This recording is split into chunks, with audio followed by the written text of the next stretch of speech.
हमें लिमिट निकालनी है, limit x approaching minus infinity square root of 4x⁴ minus x, ये स्क्वायर रूट के अंदर है, डिवाइडेड बाय 2x² + 3। और मैं चाहता हूँ एक बार तुम वीडियो पॉज करके इसे सोचने की कोशिश करो।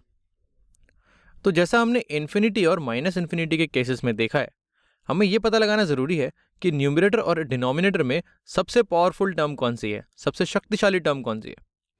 तो अगर मैं न्यूमरेटर को देखूं, इस स्क्वायर रूट के अंदर मेरे पास दो टर्म्स हैं, एक है 4x⁴ और एक है -x। अब माना जब x मेरा माइनस इन्फिनिटी होगा, यानी कि एक बहुत बड़ी नेगेटिव वैल्यू होगी, तो ये दोनों बहुत बड़ी वैल्यूज़ होंगी।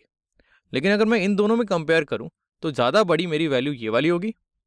इस 4x⁴ के सामने ये x मेरा कुछ भी नहीं है। वैसे ही अगर मैं डिनोमिनेटर में देखूं तो यहाँ पर 2x² के सामने ये 3 कुछ भी नहीं है। तो अगर मैं इसकी अप्रॉक्सीमेट वैल्यू लेना चाहूँ तो ये जो लिमिट है इसकी अप्रॉक्सीमेट वैल्यू होगी, ये हो जाएगा limit x approaching minus infinity square root of 4x⁴। यहाँ पर मैं इस x को घर भेज देता हूँ। वैसे ही डिनोमिनेटर में ये लिखा हुआ है 2x² और इस 3 को मैं घर भेज देता हूँ। अब मेरे पास सिर्फ दो टर्म्स हैं, एक न्यूमरेटर में और एक डिनोमिनेटर में।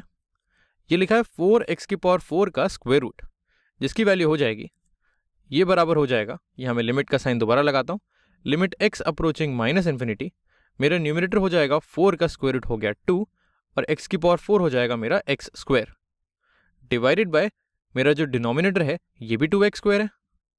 तो जब न्यूमरेटर और डिनोमिनेटर दोनों बराबर हैं तो मेरा x चाहे इन्फिनिटी को अप्रोच करे या माइनस इन्फिनिटी को अप्रोच करे या 47.3 को अप्रोच करे, ये दोनों कैंसिल होके 1 के बराबर हो जाएंगे।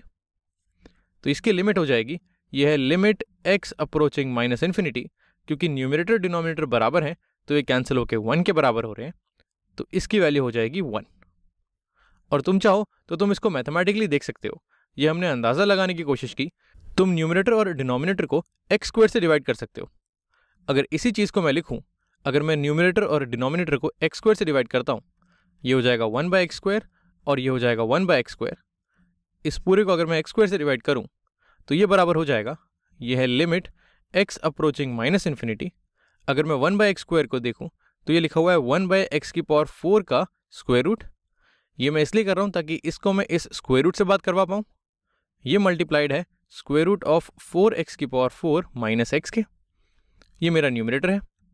जो मेरा डिनोमिनेटर है ये लिखा हुआ है 1/x² मल्टीप्लाइड बाय 2x² + 3। अब ये चीज़ मल्टीप्लाई होके हो जाएगी, ये है limit x approaching minus infinity, ये स्क्वायर रूट के अंदर चली जाएगी मेरी स्क्वायर रूट की प्रॉपर्टीज से। मैं इसको बोल सकता हूँ ये है 4x⁴ minus x divided by x⁴। और जो मेरा डिनोमिनेटर है ये है 2x² + 3 डिवाइडेड बाय x²। अब अगर इन दोनों टर्म्स को मैं x⁴ से डिवाइड करूं और इस x² से अगर मैं ये दोनों टर्म्स डिवाइड करूं डिनोमिनेटर में, तो ये सिंप्लीफाई होके बन जाएगा, ये हो जाएगा limit x approaching minus infinity, ये हो जाएगा स्क्वायर रूट ऑफ 4x⁴/x⁴ मेरा 4 हो जाएगा, माइनस x/x⁴ हो जाएगा मेरा 1/x³ डिवाइडेड बाय 2x²/x² हो जाएगा मेरा 2 माइनस नहीं प्लस 3/x² हो जाएगा मेरा 3/x²। अब जब x मेरी बहुत बड़ी नेगेटिव वैल्यू लेगा तो ये वाली टर्म मेरी 0 को अप्रोच करेगी, क्योंकि ये लिखा है 1/x³, यानी कि 1/ बहुत बड़ी वैल्यू, चाहे वो नेगेटिव हो चाहे वो पॉजिटिव हो, ये 0 को अप्रोच करेगी। वैसे ही 3/x², ये भी मेरा 0 को अप्रोच करेगा। तो ये लिखा हुआ है square root of 4 divided by 2, यानी कि स्क्वायर रूट ऑफ 4 होता है मेरा 2, यानी कि 2/2, यानी कि यहाँ से भी मेरा आ गया, इसकी वैल्यू हो जाएगी मेरी 1।